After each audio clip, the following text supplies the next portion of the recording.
Good afternoon बच्चों। कैसे हैं आप सब? उम्मीद करता हूं आप सभी अच्छे होंगे।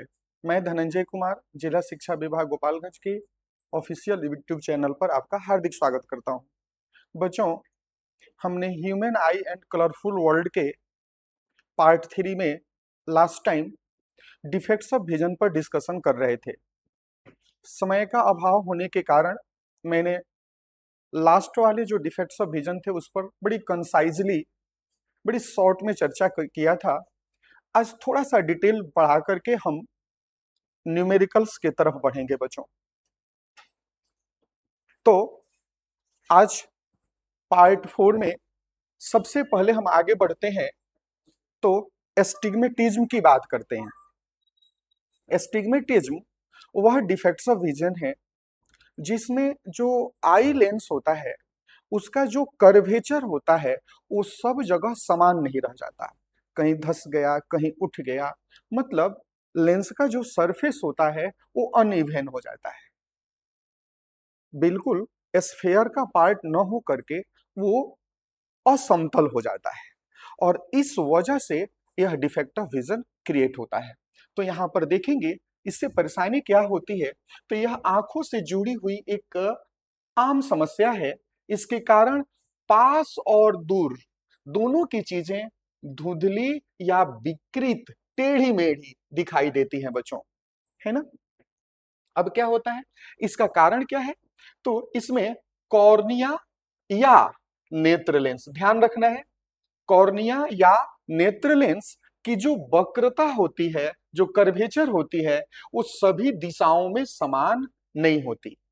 मतलब जो कॉर्निया है, आप जब जानते हैं, जो कि स्क्लेरा हमारे आईबॉल का आउटर मोस्ट पार्ट होता है, वही जब आई लेंस के सामने आ जाता है तो क्या कहलाता है? कॉर्निया कहलाता है। कॉर्निया भी अगर ऐसे अनइवन हो जाता है तो भी ये सिचुएशन क्रिएट होते हैं, और लेंस होता है तो भी ये क्रिएट होते हैं। अब क्या होता है, इसके जब कर्वेचर समान नहीं रह जाता तो क्या होता है? तो इस कारण से जो रेटिना पर एक बिंदु पर मिलने के बजाय जो रेज होती है वो अलग अलग बिंदुओं पर फोकस होती हैं। क्या होती हैं? अलग अलग बिंदुओं पर फोकस होती हैं, जिससे ऑब्जेक्ट जो होता है व्यक्ति को कैसी दिखाई पड़ती है? धुंधली या विकृत, ब्लर्ड और डिस्टॉर्टेड दिखाई देती है। और रीजन आप जान ही चुके हैं कि कॉर्निया क्या होगा, आकार जो है वो अनियमित हो जाना, अर्थात अंडाकार आकार होना, और नेत्र लेंस की असमान वक्रता का होना। तो हमारे बच्चों ने जान लिया कि एस्टिग्मेटिज्म जो डिफेक्ट ऑफ विजन होता है वो किस वजह से होता है और इसका परिणाम क्या होता है ना। तो चलिए बिना देर किए अब हम आगे बढ़ते हैं, और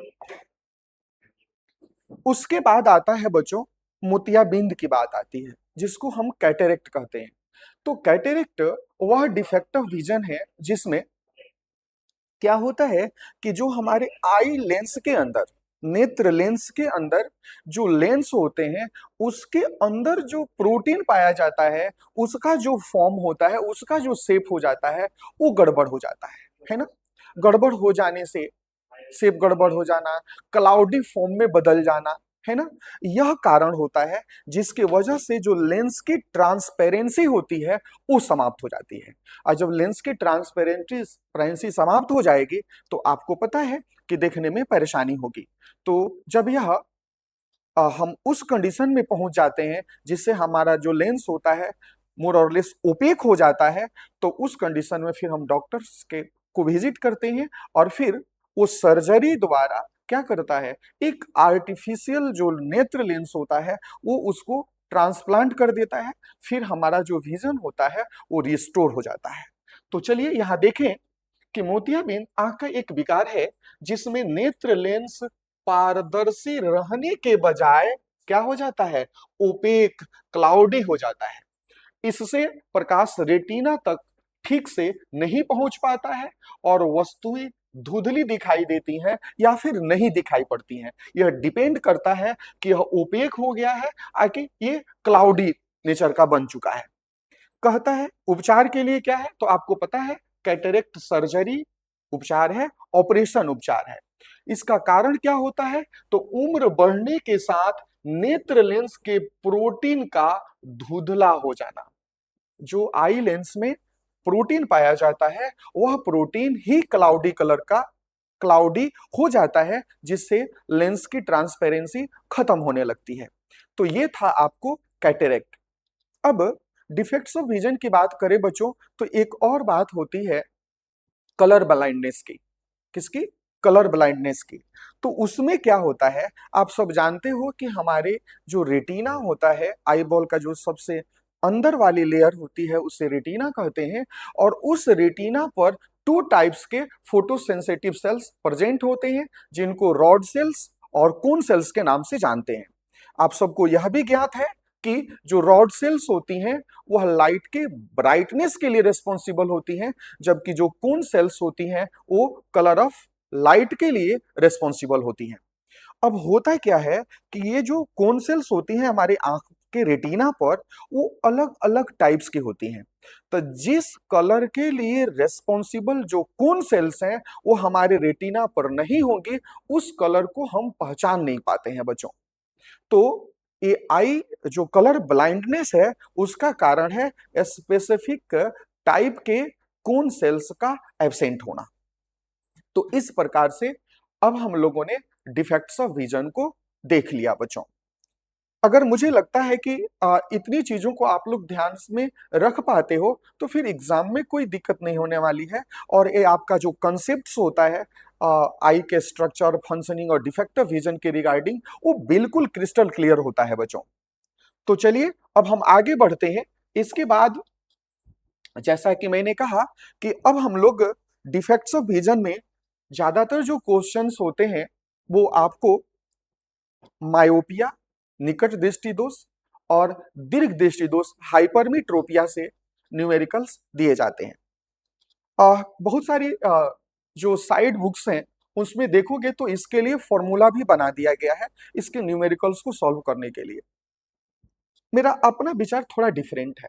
हम इसको कंसेप्ट में लेकर के इसे बनाने का प्रयास करेंगे, जिससे भूलने के जो चांसेस है ना वो नेग्लिजिबल हो जाएंगे बच्चों। तो हम जो क्वेश्चन कहेगा उस क्वेश्चन को प्रॉपरली समझेंगे, और अभी तक जो थ्योरेटिकली हम लोगों ने नॉलेज एक्वायर किया है उस एक्वायर्ड नॉलेज के बेसिस पर हम प्रॉब्लम्स को सॉर्ट आउट करेंगे, प्रश्नों को हल करेंगे। ठीक है, तो चलिए बिना देरी किए हम न्यूमेरिकल्स लेते हैं। मुझे लगता है कि मैं अगर दो न्यूमेरिकल्स की चर्चा कर लेता हूं और आप लोग थोड़ी सी घर पर प्रैक्टिस करते हो तो फिर डिफेक्ट्स ऑफ विजन से न्यूमेरिकल्स बनाने में आपको दिक्कत नहीं होगी। तो चलिए हम देखते हैं सबसे पहला क्वेश्चन। यहां पर हालांकि लिखा हुआ है ना, मायोपिया।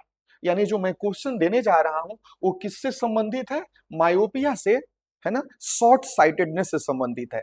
चलो थोड़ी देर के लिए मान लेते हैं बच्चों कि ये भी हिडन है, हमको नहीं पता है कि हम किस डिफेक्ट ऑफ विजन से रिलेटेड प्रॉब्लम सॉर्ट आउट करने जा रहे हैं। फिर आनंद आएगा बच्चों। तो जो सिचुएशन हम लोगों को दिया गया है उस सिचुएशन के बेसिस पर बच्चों अगर मैं बात करूं तो कंडीशंस क्रिएट करेंगे, और कंडीशंस क्रिएट करके हम समझेंगे कि एक्चुअली आंख में किस तरह का प्रॉब्लम है, फिर किस तरह के व्यवस्था करने से यह प्रॉब्लम सॉर्ट आउट हो जाएगा, इसे हम लोग देखेंगे। तो यह क्या कह रहा है? एक निकट दृष्टि दोष वाले, मैंने जैसा कि कहा हम यह भी हटा देते हैं थोड़ी देर के लिए। ठीक है, यह भी हटा देते हैं, मुझे नहीं मालूम कि वो किस तरह का डिफेक्ट ऑफ विजन है।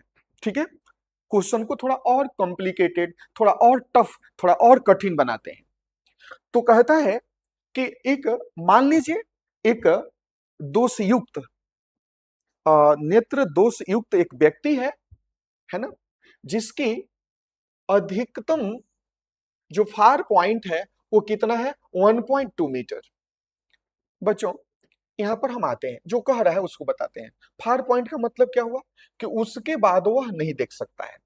चलो हम इस आई लेंस के लिए आपको समझाने के लिए हम यहां पर एक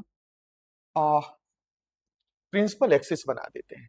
ठीक है, क्वेश्चन क्या कह रहा है कि यह जो डिफेक्टिव आई है बच्चों, यह आई का फार पॉइंट जो दूर बिंदु है वह आपको यहां है, और यह दूरी कितनी है 1.2 मीटर।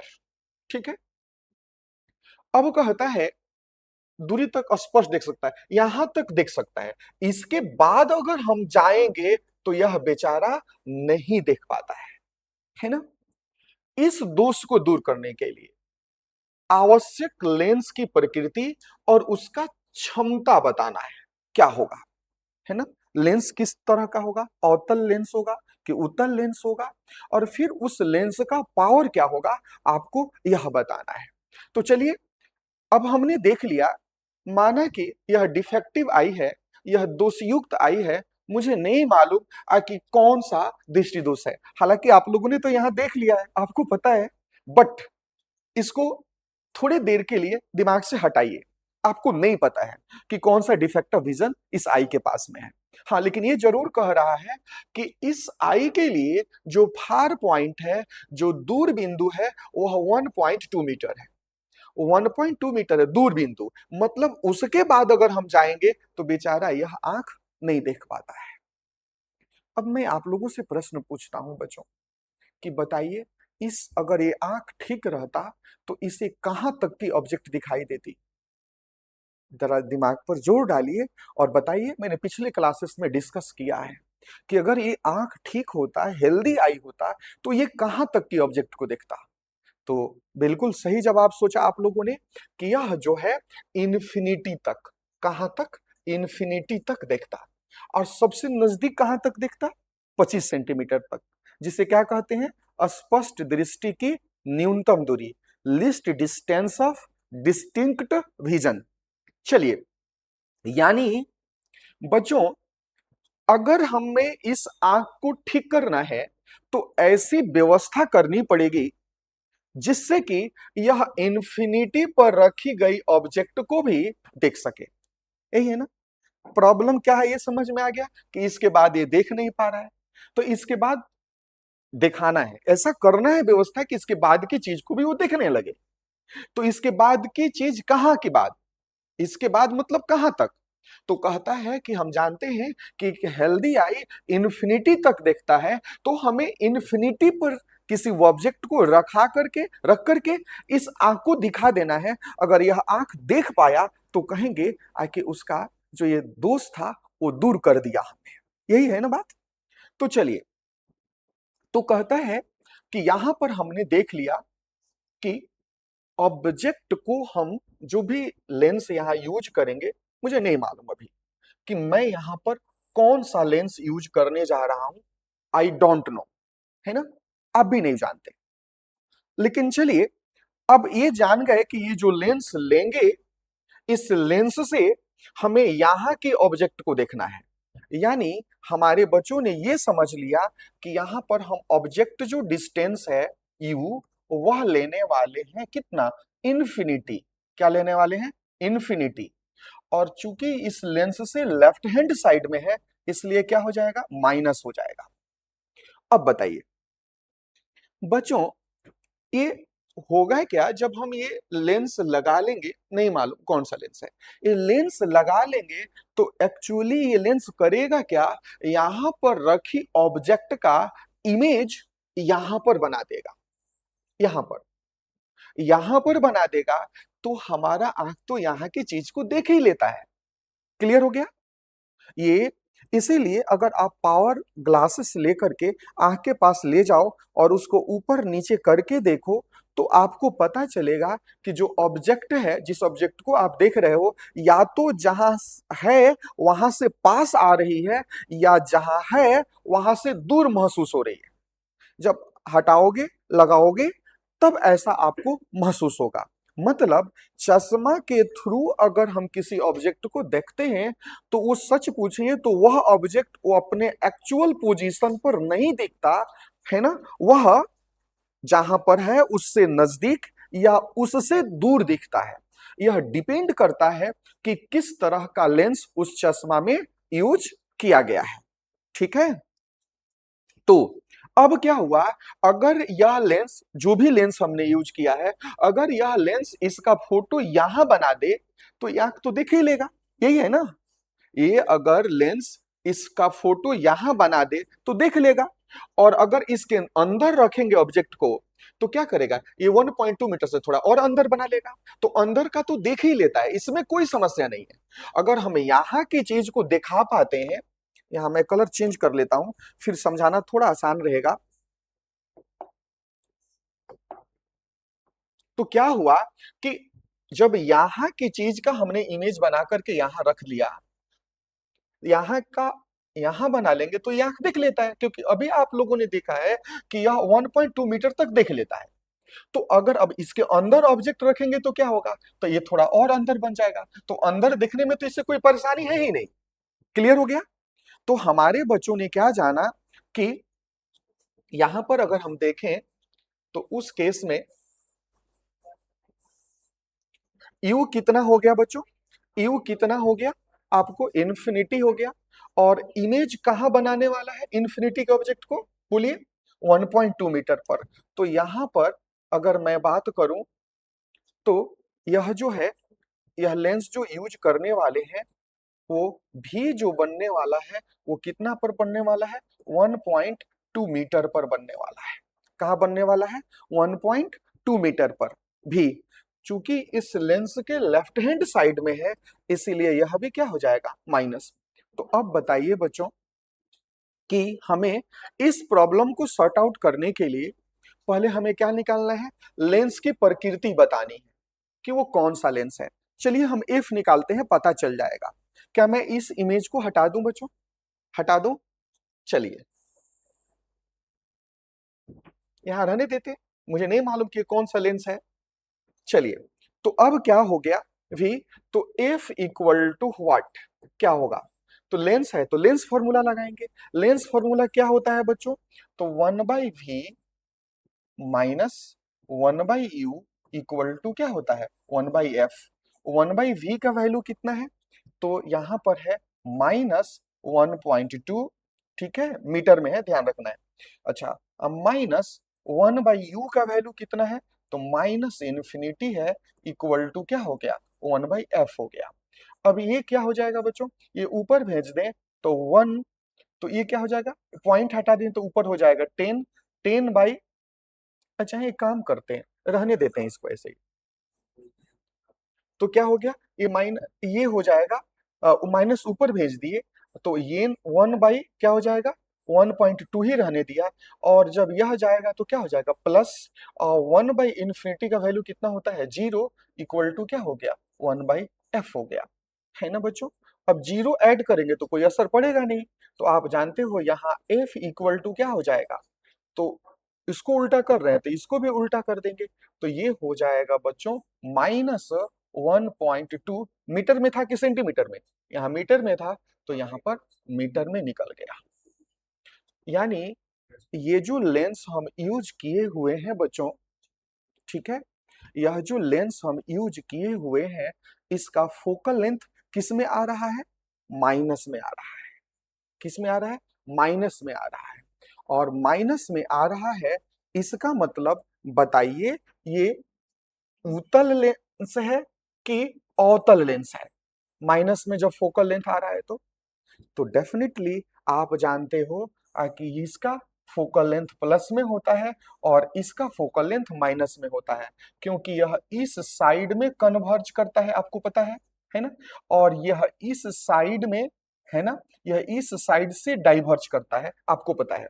तो ये फोकस इसका इंपॉर्टेंट है और ये माइनस में होता है। यानी यहाँ पर जो हम लेंस यूज किए थे वो कौन सा लेंस था बच्चों, तो कनकेव लेंस था।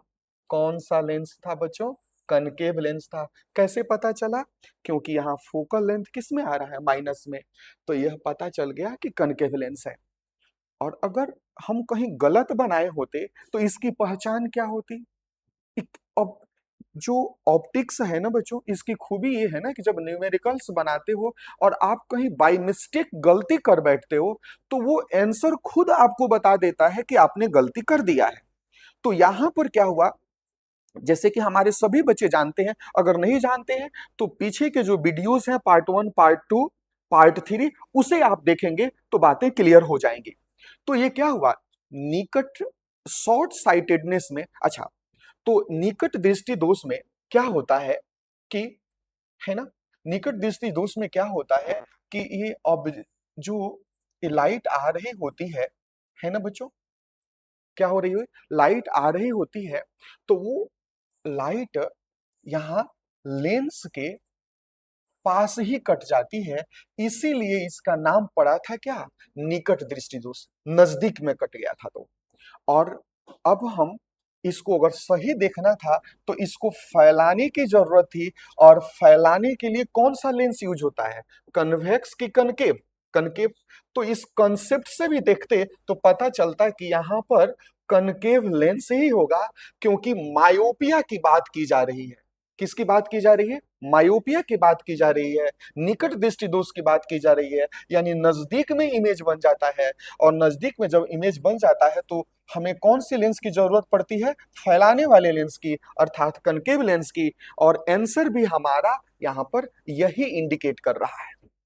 मैं आपको केवल दो न्यूमेरिकल्स नहीं बता रहा हूं बच्चों, एक्चुअली टोटल जो कंसेप्ट है ना, वो सारी चीजें मैं आपके सामने रख रहा हूं कि आप लोग बना सको।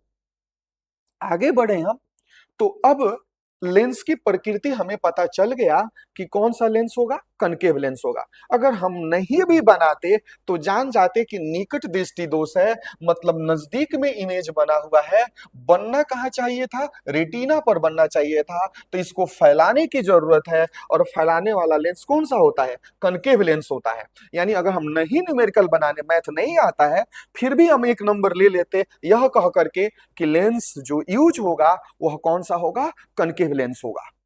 अब हम आगे बढ़े तो कहता है लेंस की क्षमता बताइए, पावर बताइए। ठीक है, तो पावर हमारे बच्चे जानते हैं कि पावर P इक्वल टू, ठीक है, पावर P इक्वल टू क्या होता है, 1/f होता है।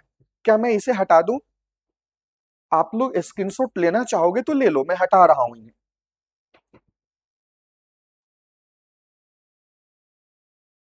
तो आई होप आप लोगों ने स्क्रीनशॉट ले लिया होगा। मैं अब आगे बढ़ूं तो आपने क्या देखा, power P equal to 1/f होता है। तो यहां पर 1, f का वैल्यू कितना निकाले हैं बच्चों, तो माइनस में निकला हुआ है, 1.2 मीटर में है बच्चों। तो हमारे बच्चे जानते हैं कि अब क्या होगा, तो इसको अगर हम सॉल्व करें तो क्या हो जाएगा बच्चों, ये हो जाएगा, ये माइनस ऊपर भेज दिए, आई ऊपर क्या हो जाएगा, चलो ये आपको इतना मीटर में था तो ये ऊपर चला गया तो ये 10 हो जाएगा, 10 बाई, और क्या हो गया बोलो, 12, 10/12, और ये डायोप्टर हो जाएगा। ये तो सॉल्व करने आता है आपको, है ना। यानी ऐसे डिफेक्ट ऑफ विजन में जो लेंस यूज होगा वह कनकेव होगा, और कनकेव होगा तो उसका पावर किस में आएगा, माइनस में आएगा। ठीक है, तो ये क्लियर हो गया। अब हम आगे बढ़ते हैं, दूसरा क्वेश्चन लेते हैं बच्चों।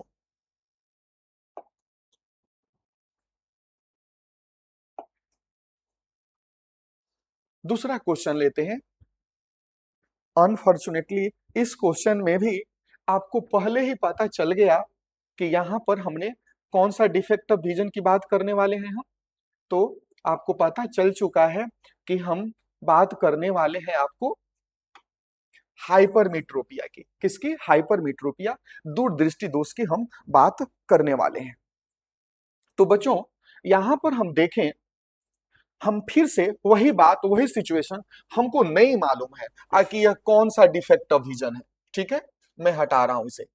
ठीक है, यहां भी दिया हुआ है, मैं इस, अब क्या कह रहा है कि एक दूरदृष्टि दोष, इसको मुझे नहीं मालूम है, चलो इसको भी मैं हटा देता हूं, क्वेश्चन को थोड़ा और कॉम्प्लिकेटेड बना देता हूं, थोड़ा और कठिन बना देता हूं, है ना। तो क्या हुआ कि मुझे नहीं मालूम कि वो कौन सा दृष्टि दोष है। कह रहा है कि दृष्टि दोष से पीड़ित व्यक्ति का निकट बिंदु 75 सेंटीमीटर है।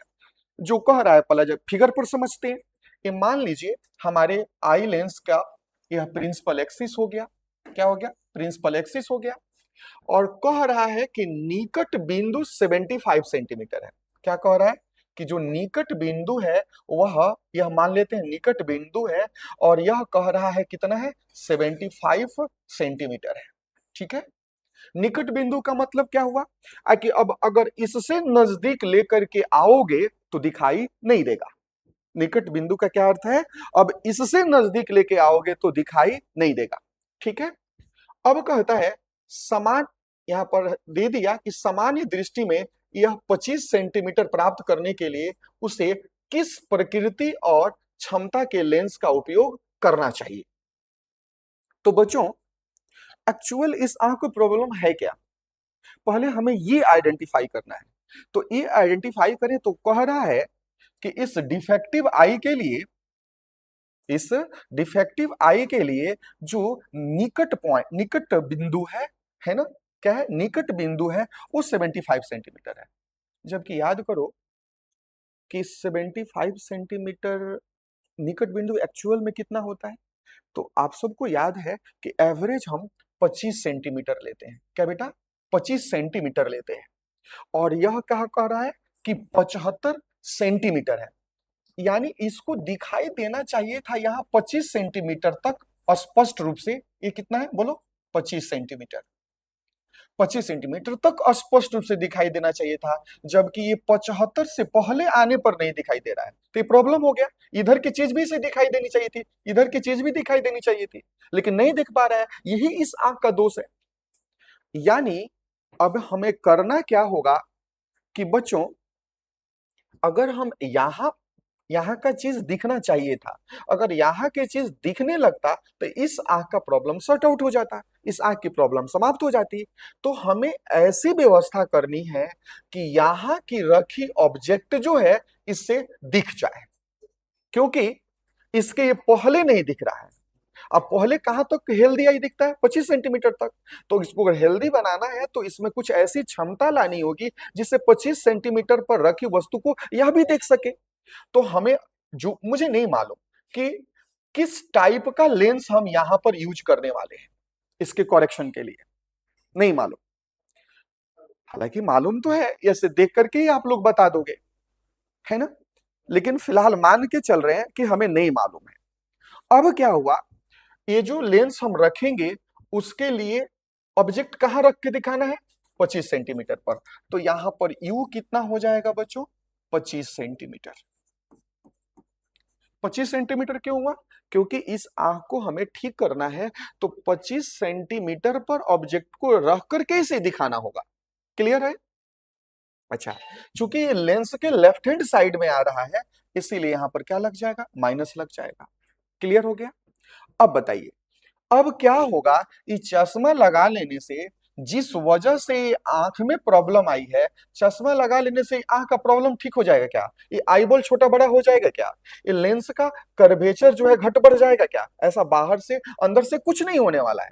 ये बाहरी ट्रीटमेंट है, क्या है, एक्सटर्नल ट्रीटमेंट है बच्चों।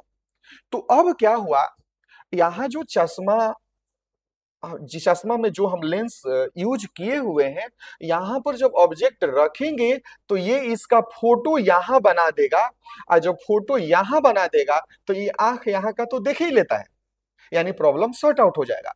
तो बोलोगे सर इधर लाएंगे तो क्या होगा, तो जब इधर लाओगे तो इमेज इधर चला जाएगा, तो इधर का तो आंख दिख ही रहा है, देख कहां का नहीं रहा था, इधर वाली ऑब्जेक्ट को नहीं देख रहा था।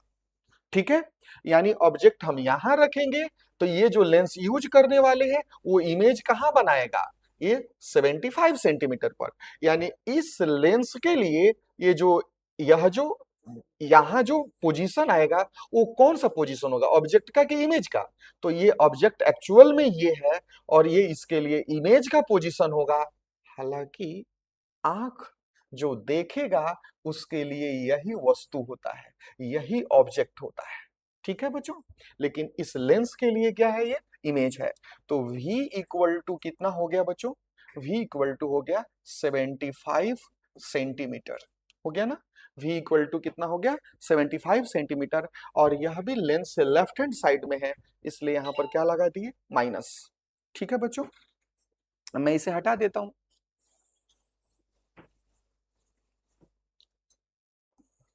हम यहां पर 25 सेंटीमीटर पर ऑब्जेक्ट रख करके ये डिस्टेंस कितना है 25 सेंटीमीटर, ठीक है। और हम इमेज कहाँ बनाने वाले हैं बच्चों, तो इमेज हम बनाने वाले हैं, ये जो डिस्टेंस है कितना है 75 सेंटीमीटर है, ठीक है। और यहाँ पर हम क्या करने वाले हैं, एक लेंस यूज करने वाले हैं जिसके बारे में हमें नहीं पता है, यही था ना कंसेप्ट।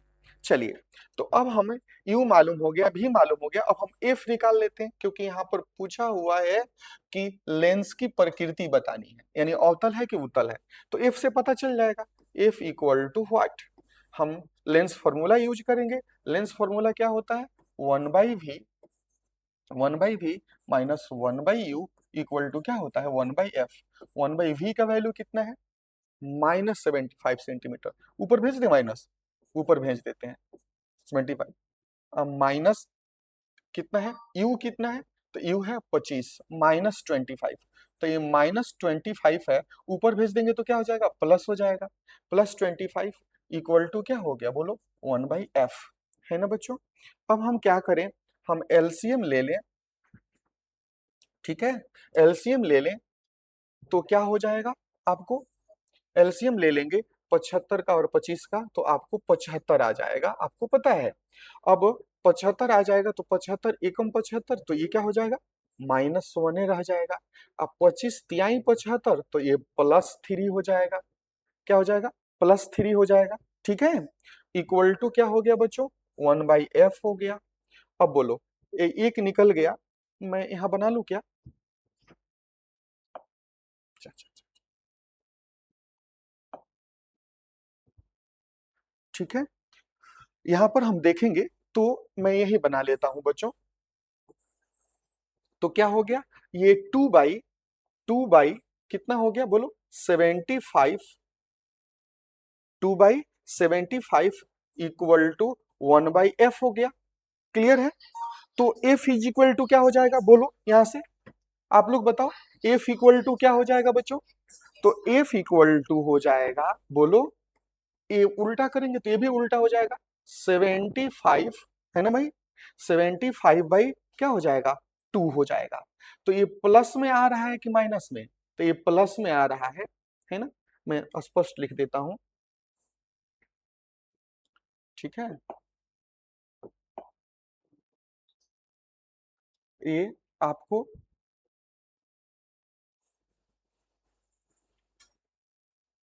स्पष्ट में लिख दूं, तो ये क्या हो गया f इक्वल टू प्लस में कितना 75/2, तो ये प्लस में आ रहा है, इसका मतलब कौन सा लेंस होगा, तो कन्वेक्स लेंस होगा। और बच्चों, जैसा कि नाम है हाइपरमीट्रोपिया, तो अगर आप लोगों को याद हो बच्चों, तो हाइपरमीट्रोपिया में क्या होता है बोलो तो, मैं अगर याद दिलाऊं आप सबको, तो हाइपरमीट्रोपिया में क्या होता है कि ये जो लाइट चली थी, है ना, याद है, तो ये रेटिना के पीछे बच्चों इमेज बन जाता है, कहाँ, रेटिना के पीछे इमेज बन जाता है। तो अब बताइए, रेटिना पर बनाने के लिए इसको कन्वर्ज करने की जरूरत है कि डाइवर्ज करने की, तो डेफिनेटली कन्वर्ज करने के लिए, और कन्वर्ज करने के लिए कौन सा लेंस लगाते हैं बोलो, कन्वेक्स लेंस लगाते हैं, आपको पता है। तो यहाँ कन्वेक्स लेंस लगेगा, ये आपको क्वेश्चन से ही पता चल जाता है, लेकिन फिर भी आपने बनाया तो भी ये आंसर प्लस में आ रहा है, मतलब कन्वेक्स लेंस को इंडिकेट कर रहा है, इसका मतलब आपने सही बनाया है। अब रह गई दूसरा जो इसमें पार्ट था कि लेंस का पावर बताना था, क्या नहीं बताना था, पावर, तो ये सेंटीमीटर में है, पावर बताना है। तो अब मैं इसे इरेज कर देता हूं, आप लोगों ने बना ही लिया होगा, तो नहीं बनाया है तो फिर से एक बार बैक जा करके देख लेना, ठीक है। अब चलो, power P equal to 100/f हो जाता है, कब, जब ये f जो हो वो सेंटीमीटर में हो तब, आपको पता है। तो यहां पर बोलो 100 और क्या है बोलो 75/2 है ना। तो इसे सॉल्व करेंगे तो 100/1 इंटू 2 बोलो 2/75 हो जाएगा, 2/75 हो जाएगा। तो 25 से 25 चौका 100, 25 तिहाई क्या होता है 75, यही होता है ना, 25 चौका 100, 25 तिहाई 75, तो ये कितना हो गया बोलो 4×2=8, और बाई क्या हो जाएगा 3 डाइऑप्टर, है ना बेटो बच्चों। तो यही आपका आंसर हो गया। तो इस प्रकार से आप बच्चों ने डिफेक्ट्स ऑफ विजन को देखा।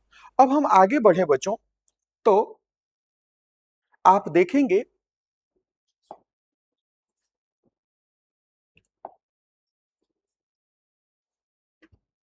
अब हम लोग अगले टॉपिक की तरफ आगे बढ़े बच्चों, तो वो है आपको कांच से कांच के प्रिज्म के माध्यम से प्रकाश का अपवर्तन और विक्षेपण। तो बच्चों आ, समय बहुत इजाजत हम लोग को नहीं दे रहा है।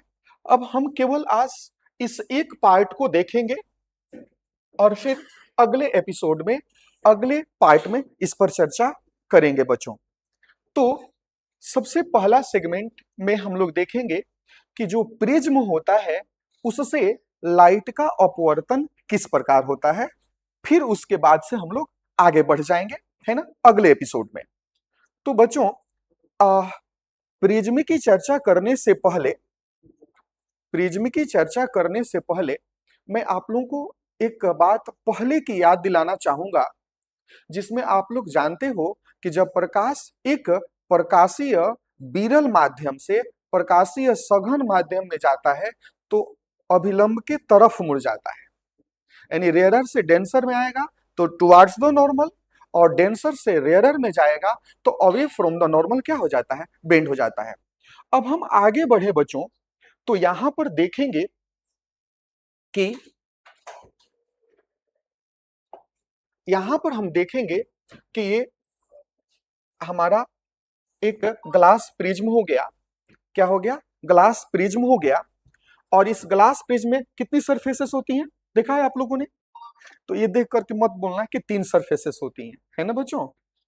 जो प्रिज्म होता है उसमें 5 सरफेसेस होती हैं। कितनी सरफेसेस? 5। मैं कोशिश करूंगा कि जब अगले क्लास में आऊं तो रियल में आप लोगों को प्रिज्म ला करके दिखा भी दूं। तो कहा कि ये जो प्रिज्म है, मान लीजिए इस पर हमने एक लाइट रे को इंसिडेंट कराया, आपतित कराया, और यह एयर में है, मतलब एयर रेयरर मीडियम होता है। और जब ये ग्लास में जाएगी तो ग्लास कैसा मीडियम होता है, डेंसर मीडियम होता है, आप सब जानते हो। अब क्या हुआ, जहां भी लाइट का बेंडिंग होना हो तो उस बेंडिंग को जानने समझने के लिए हम पॉइंट ऑफ इंसिडेंस पर, आपतन बिंदु पर अभिलंब डाल देते हैं। ये पिछले क्लासेस में भी मैं कई बार बता चुका हूं। तो हम क्या करेंगे, इस पॉइंट ऑफ इंसिडेंस पर हमने नॉर्मल डाल दिया बच्चों। क्या डाल दिया? नॉर्मल। आप जानते हो चूंकि लाइट रेयरर से डेंसर में जा रही है तो ये लाइट सीधा जाने के बजाय, ठीक है, टुवार्ड्स द नॉर्मल बेंड होगी। तो यहाँ नॉर्मल किधर है, नीचे की तरफ है, तो यहाँ नीचे बेंड हो गई बच्चों। ठीक है, फिर से एक बात, लाइट डेंसर मीडियम से कहां जाने वाली है, रेयरर मीडियम में जाने वाली है, सघन माध्यम से कहां जाने वाली है, विरल माध्यम में जाने वाली है। तो फिर ये सीधा नहीं जाएगी, है ना, फिर रिफ्रैक्शन होगा, फिर अपवर्तन होगा। तो इस अपवर्तन को समझने के लिए फिर से एक बार हम क्या करेंगे, यहां पर नॉर्मल डाल देंगे। क्या करेंगे? नॉर्मल डाल देंगे। तो ये लाइट सीधा जाने के बजाय away from the normal, normal से दूर चली जाएगी। इस प्रकार ये जो लाइट होती है वह प्रिज्म के आधार के तरफ, किसके तरफ? आधार के तरफ मुड़ जाती है। तो ये आपको पता है, ये आपतित किरण है और यह अपवर्तित किरण है। एक बार फिर से यहां अपवर्तन हो गया, है ना, तो इसे हम निर्गत किरण के रूप में जानते हैं। किसके रूप में? निर्गत किरण के रूप में हम इसे जानते हैं। एक अच्छा, अगर हम प्रिज्म के ये जो सरफेसेस आपको दिख रही हैं, अगर इसका नाम दे दें ए, बी और सी, तो आप देखेंगे कि पहला जो रिफ्रैक्शन हो रहा है वो ए बी सरफेस से हो रहा है, और दूसरा जो रिफ्रैक्शन हो रहा है वह ए सी सरफेस से हो रहा है। और ये जो दोनों रिफ्रैक्टिंग सरफेसेस हैं आकर के यहां पर मिल रही हैं। तो जब दोनों रिफ्रैक्टिंग सरफेस जिस एंगल पर मिलती हैं उस एंगल को एंगल ऑफ प्रिज्म के नाम से जाना जाता है। ये कुछ टर्म्स हैं जो आप लोगों को याद रखना है। एंगल ऑफ प्रिज्म, है ना, एंगल ऑफ प्रिज्म के नाम से जानते हैं। मैं फिर से रिपीट कर दूं कि जो दो सरफेसेस हैं, रिफ्रैक्टिंग सरफेसेस हैं, जिस एंगल पर जाकर के मिलती हैं उस एंगल को क्या कहते हैं? एंगल ऑफ प्रिज्म के नाम से जानते हैं। ठीक है, पहली बात। दूसरी बात क्या होता है कि एंगल ऑफ प्रिज्म का जो सामने वाला साइड होता है, ये बीसी सामने वाला साइड होता है, उसे ही प्रिज्म का हम बेस बोलते हैं, आधार बोलते हैं। ये मैंने पहले ही बताया था, पहले चैप्टर में, फिजिक्स के पहले चैप्टर में मैंने डिस्कस किया था। अब क्या हुआ, तो हमारे बच्चे क्या क्या समझ गए, एंगल ऑफ प्रिज्म समझ गए, निर्गत किरण भी समझ गए, प्रिज्म का आधार भी समझ गए। और एक बात और, यह आपतित किरण है, इसको आगे की तरफ बढ़ा दिया। ये निर्गत किरण है, इसको हम पीछे के तरफ बढ़ा दिए बच्चों, पीछे के तरफ। तो यह इसके बीच में जो कोण बनता है ना, इसको हम लोग कहते हैं एंगल ऑफ डेविएशन, विचलन का कोण, एंगल ऑफ क्या हो जाता है, डेविएशन। तो इसमें कौन कौन से टेक्निकल टर्म मिले, तो आपने समझा कि प्रिज्म से अपवर्तन किस प्रकार होता है, और इसमें टेक्निकल टर्म्स क्या क्या मिले, कि प्रिज्म का एंगल मिला आपको, निर्गत किरण मिला आपको, फिर यहां पर प्रिज्म का आधार मिला। ठीक है, तो इस कंसेप्ट को आप सब ध्यान रखेंगे बच्चों। तो जब हम अगले पार्ट में आएंगे, पार्ट पार्ट 5 की जब चर्चा करेंगे, तो उसमें हम सब देखेंगे, डिस्पर्सन ऑफ लाइट के बारे में जानेंगे, स्कैटरिंग ऑफ लाइट को देखेंगे। आज के लिए बच्चों इतना ही। That's all for today.